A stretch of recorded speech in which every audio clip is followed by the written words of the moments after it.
Estamos na 13ª temporada do Desafio Profissão, um programa da equipe de orientação profissional do curso de Psicologia da PUC de São Paulo, do NASF Orientação Vocacional, em parceria com a TV PUC. E agora vamos conversar sobre um tema bastante atual: o mercado de trabalho dos engenheiros. Afinal, ele está em alta ou está saturado?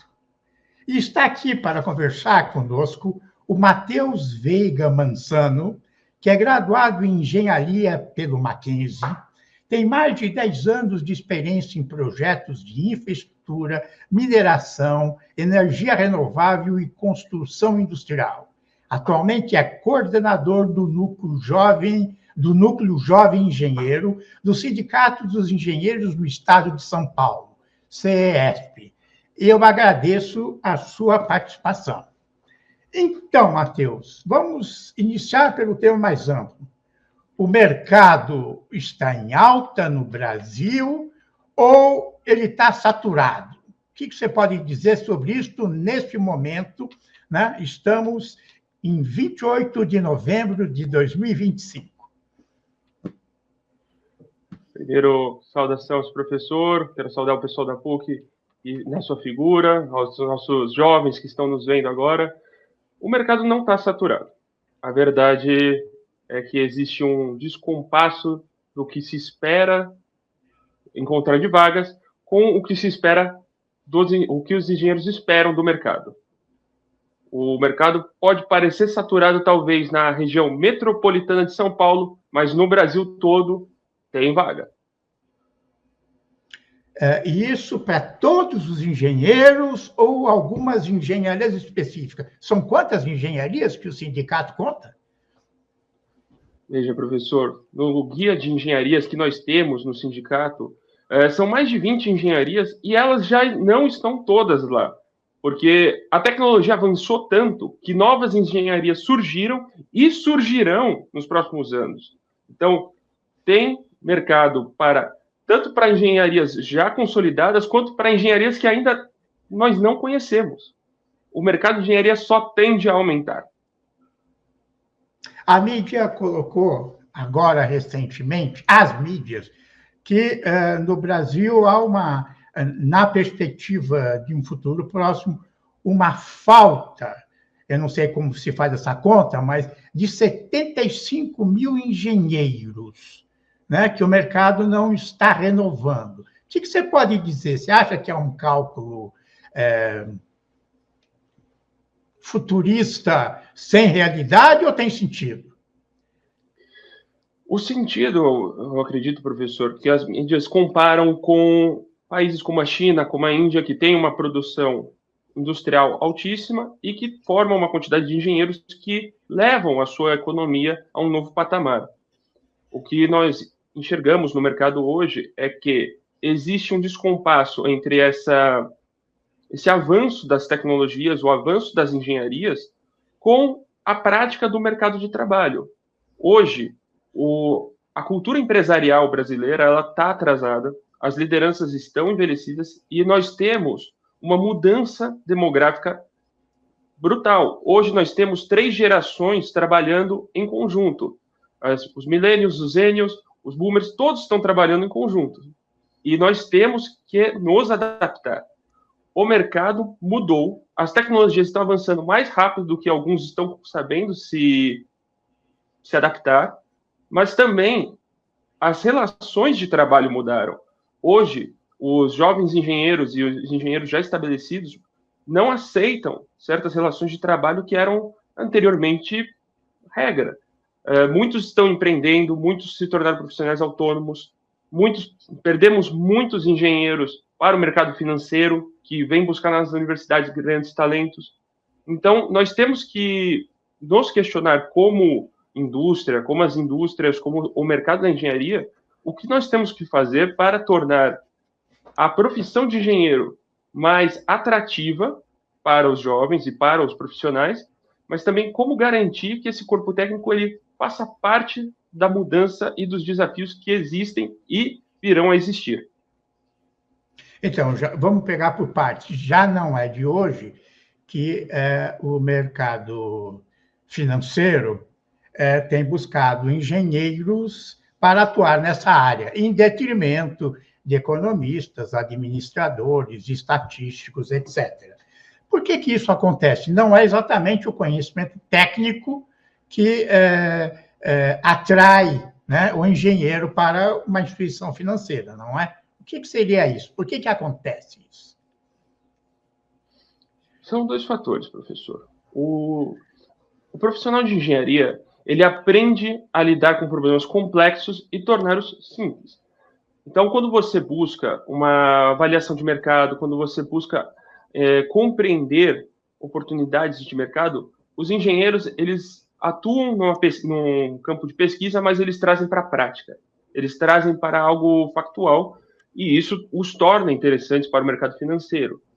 E, óbvio, o mercado financeiro oferece bônus mais substanciais, oferece uma melhor condição de trabalho, o que faz com que percamos muitos desses jovens que, apesar de terem interesse nas suas engenharias, de terem interesses em temas ligados à engenharia, encontram nessa maneira seu sustento.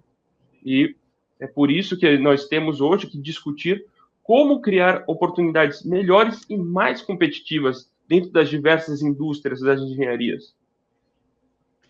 Eu sou orientador profissional, né? E não é um caso ou outro, acontece com grande frequência, que o jovem diz que fica em dúvida se ele faz engenharia de produção ou administração. Né? E essa é uma dúvida que acaba tendo que ser resolvida, porque até no preparo para os processos seletivos, eles são diferentes, né? Você concorda que isso acontece, não? Concordo que acontece, mas aqui vou falar que é uma falha nossa como engenheiros de não propagandear o quanto a engenharia de produção ela é essencial nos desafios que nós temos hoje. A engenharia de produção ela é essencial nos novos modelos de negócios, nas novas cadeias de supply chain.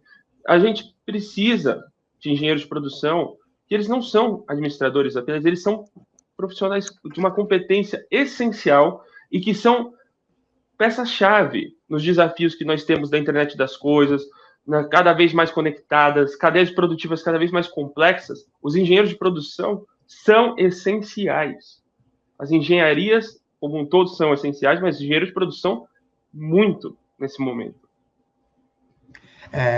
A engenharia é uma profissão que a engenharia, o mercado da engenharia é uma área que depende muito da economia, né? Quer dizer, se a economia está ascendente, as indústrias estão produzindo, estão inovando, né? Tem a questão até da divisão internacional do trabalho, quem é que inova no mundo, quem é que faz, né?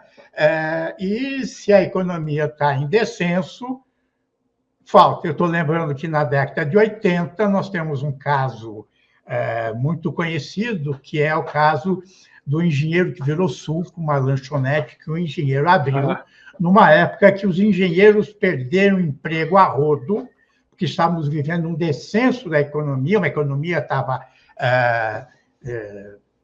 com baixíssima produtividade, e os engenheiros simplesmente perderam mercado, né?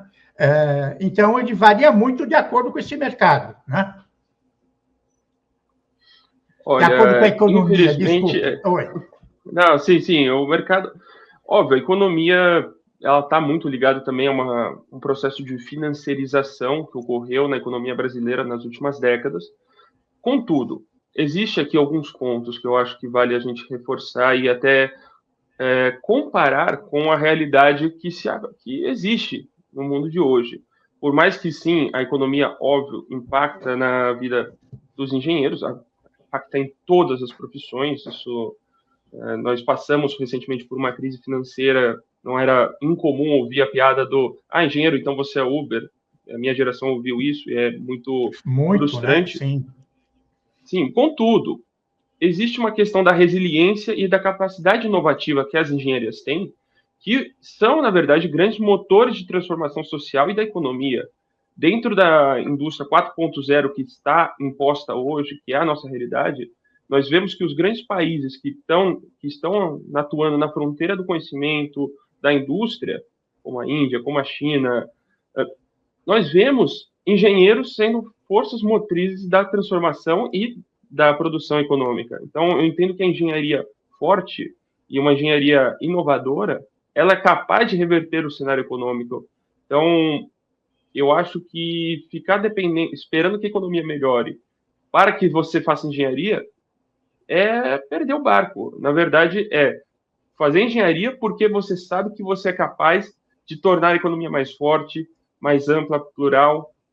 Eu acho que a engenharia, na verdade, ela é uma força motriz e a indústria como um todo, e aqui todas as indústrias da construção, de energia, de saneamento, médica, todas essas indústrias, elas são forças de transformação social e transformação econômica. É importante assinalar como orientador profissional que todas as profissões não têm um mercado fixo. Os mercados, eles ondulam para mais ou para menos, de acordo com vários aspectos, como economia, mas também com políticas governamentais, mas também questões regionais e tantos outros fatores, né? Então, a gente vê no mundo a coisa se movimentando e na globalização, apesar de que ela hoje está muito questionada, né, tem países que são destinados a um trabalho ou outro, né? No caso agora do Brasil, você falou que talvez na região metropolitana de São Paulo o mercado seja mais concorrido e saturado. Mas as indústrias onde ele trabalha saíram das regiões metropolitanas de São Paulo para abrir mercados em outras áreas? Com certeza.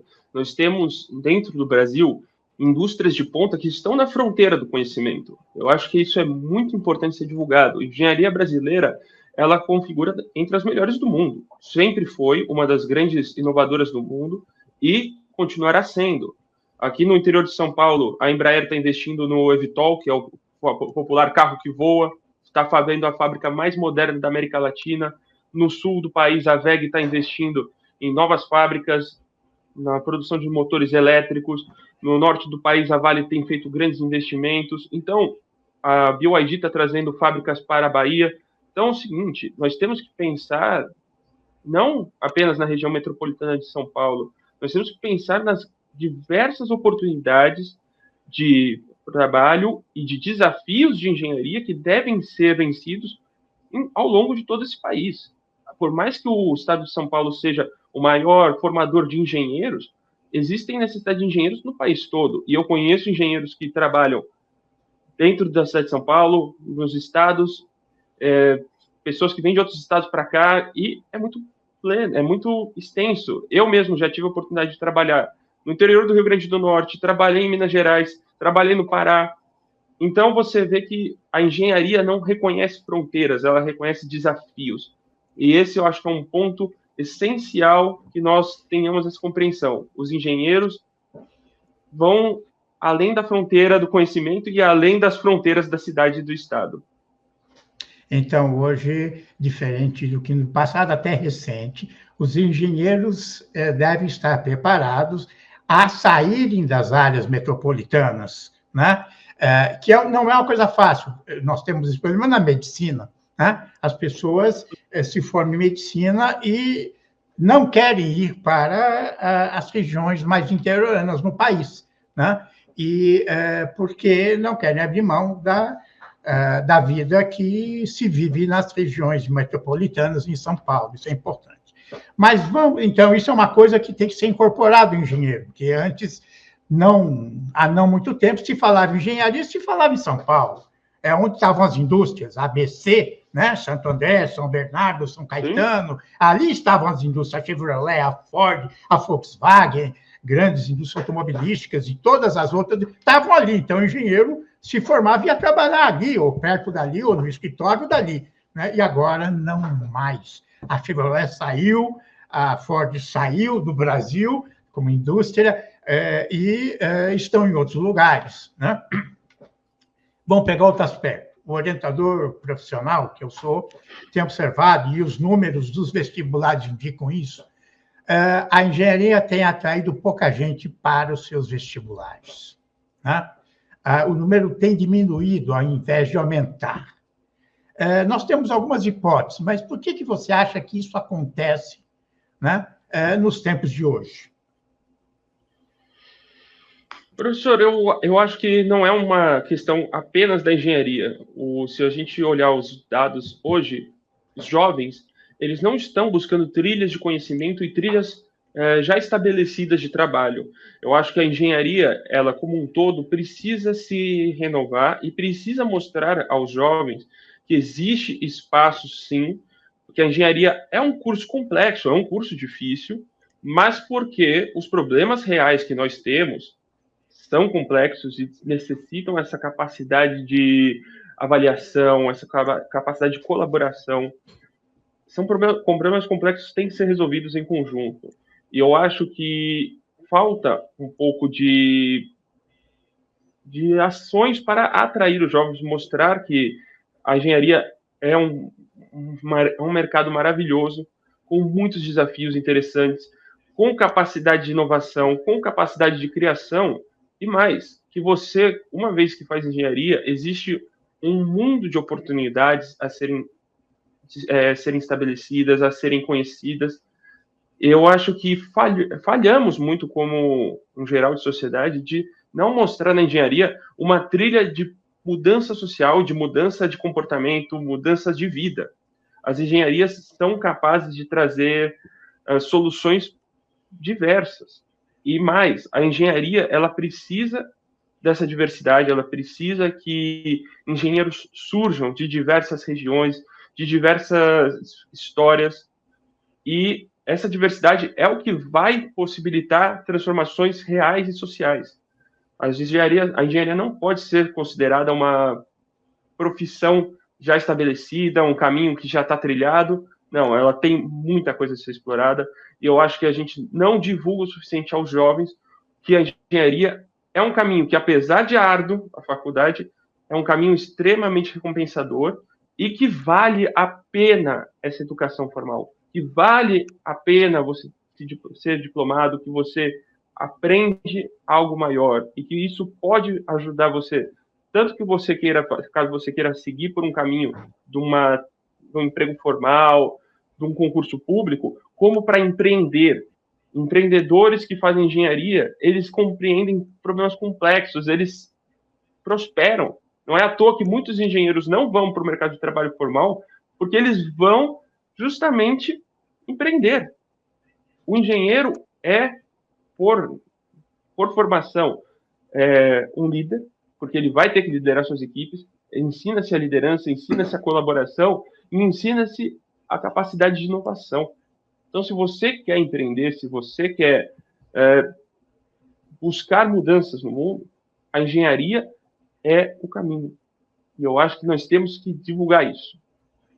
O que é esse empreendedorismo nas engenharias? Vamos pegar aí o engenheiro mecânico. Qual é o empreendimento que ele pode fazer? Ou ele se torna um assessor técnico autônomo? Como é que é isso?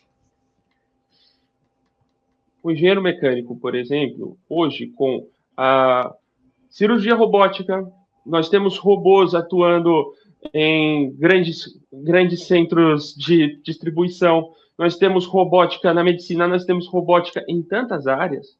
Isso falando mecânica dentro do que a gente pensa do básico de robôs. Ele pode fazer uma empresa que faz o reparo, que faz uma adequação de uma planta fabril para poder automatizar. Você tem opções. Nós utilizamos hoje muitos drones nas engenharias, então você pode ter trabalhos que sejam de mecanização. Você tem mercado. Hoje a Vale, ela faz, por exemplo, toda uma parte, tem algumas minas dela que ela faz todo o trabalho mecânico à distância. Então você tem que ter um cuidado, você tem que trazer essa engenharia para o limite. A gente tem que parar de pensar no óbvio. E justamente por isso que eu digo, a engenharia não pode cair no óbvio. Existe um mercado novo, existe tecnologia e existe espaço para o engenheiro criar novos mercados. Certo. Então, a gente vive um problema, eu como orientador observo isso na minha prática com jovens, é que a engenharia, como você falou, é muito complexa. Né? E há muito tempo que se vê isso. Né? Eu lembro de uma pesquisa da Unicamp, eu acho que do início dos anos 2000, não tenho certeza, que já apontava que a grande causa do abandono do curso das engenharias em geral tinha um nome, Cálculo 1. Né? Cálculo 1 era a matéria responsável pelo abandono, por ser considerado muito complexa, e eu já perguntei para vários engenheiros, temos vários episódios de engenharia, das mais variadas engenharias, acho que mais de 15, por que isto ocorre? Não dá para fazer diferente do que tornar essa coisa tão complexa, tão difícil, tão quase intransponível. Quem vai para uma faculdade aqui perto já sabe que vai ter que fazer aula particular de cálculo para passar. Por que isso não muda? Olha, a metodologia que é aplicada dentro do cálculo, que é aplicada toda a trilha do conhecimento da universidade, o cálculo é essencial, porque a gente precisa compreender da onde começou para chegar no complexo. Se eu chegar para você e trazer só, é assim que se faz, eu estou criando um técnico. O engenheiro não, ele sabe por quê. Ele vai perguntar, mas por que é assim? Como que eu chego nisso? Eu concordo que o cálculo é complexo, eu mesmo sofri em cálculo, como todos meus amigos já sofreram em cálculo, seja 1, 2, 3 ou 4. É complexo, por vezes é desagradável, contudo, quando você vai desenvolver na vida prática, real, num processo mais teórico, para você compreender o que foi criado a partir desse cálculo, você entende que ali tinha uma base. Por mais que você, às vezes, não consiga entender a lógica direta, ela existe. E eu acho que cabe aqui, talvez, uma proposição de mostrar a aplicação do cálculo na vida real, na vida prática. Talvez seja mais disso, porque os engenheiros, eles são muito pautados à realidade. Eles são, é o que a gente brinca que é a diferença entre os gregos e os romanos. Os gregos estão preocupados na filosofia da matemática e os romanos estavam preocupados como aplicar a matemática no mundo real. Os engenheiros são, por essência, essa questão do Império Romano, de como aplicar a matemática na vida real. E eu acho que talvez falte um pouco desse detalhe. O cálculo na vida real está onde? Ele está em tanta coisa. E é tão necessário. Mas talvez falte essa amarração que falta mesmo. Mas é difícil. Eu lembro de uma entrevista que eu fiz com algum engenheiro no episódio, não sei, nos episódios de engenharia, que ele falava, pelo menos na USP, quem dá cálculo na engenharia são os professores de matemática hoje. E isso traz um afastamento, porque eles não trazem a experiência da engenharia, como era antigamente. E ele até defendia que quem devia dar cálculo seriam os engenheiros e não professores de matemática que estão distantes. Mas eu queria ainda pegar um outro aspecto. E a inteligência artificial? Eu sei que colabora, né? Mas será que ela não vai tomar lugar do trabalho do engenheiro nas aplicações mais simples ou mais constantes, no projeto, por exemplo? Como é que você vê isso? Não. A engenharia, ela não luta contra a inteligência artificial. A inteligência artificial é mais uma das ferramentas que temos e tem que ser ensinada, tem que se haver um entendimento sobre os usos das diferentes IAs, porque a IA já está na engenharia há muito tempo. Veja, é isso, vai fazer a evolução e os engenheiros têm que usar essa evolução a nosso favor. O AutoCAD tirou emprego dos engenheiros? Não, criou novos empregos. O BIM, o Project, o Excel, não. A gente criou essas ferramentas para nos ajudar, para que o engenheiro, ele é mais do que ele não é uma calculadora, ele é um profissional complexo, e a IA, ela só vai ser mais uma das tantas ferramentas que utilizamos, que já existem IAs específicas da engenharia e que nós temos que incentivar o uso. mas incentivar um uso adequado, com regulamentação, e entender o seguinte: IA não tem responsabilidade técnica. Se você tentar fazer um projeto de IA sozinho, você vai criar um desastre. Não importa em que área seja. O engenheiro, ele é mais do que um calculador, ele é um responsável técnico, ele é capaz de avaliar questões muito mais complexas do que a IA vai fazer, porque existe o fator humano e existe o fator da colaboração. A engenharia, ela colabora com diversas áreas, diversas vertentes. Não dá para você simular todas as questões que implicam nas engenharias só com IAs. Então a IA é bem-vinda. A IA é uma aliada do engenheiro e não uma inimiga. E você acha que a IA pode diminuir este trauma dos cálculos até no ensino ou não? Veja, eu não sendo professor, então eu vou me limitar a dizer que eu acredito que sim. Acredito que pode ser uma ferramenta de apoio no ensino, contudo, como não sou professor de cálculo, não quero falar que é ou não é, mas eu acredito que a IA vai ajudar muito a superar esse trauma do cálculo, da física como uma maneira mais teórica, para algo um pouco mais factual, um pouco mais palpável. Acredito que ela vai ajudar, mas não vai substituir. Que não vai substituir. Ótimo. Eu, então, agradeço as contribuições e até o próximo Desafio Profissão.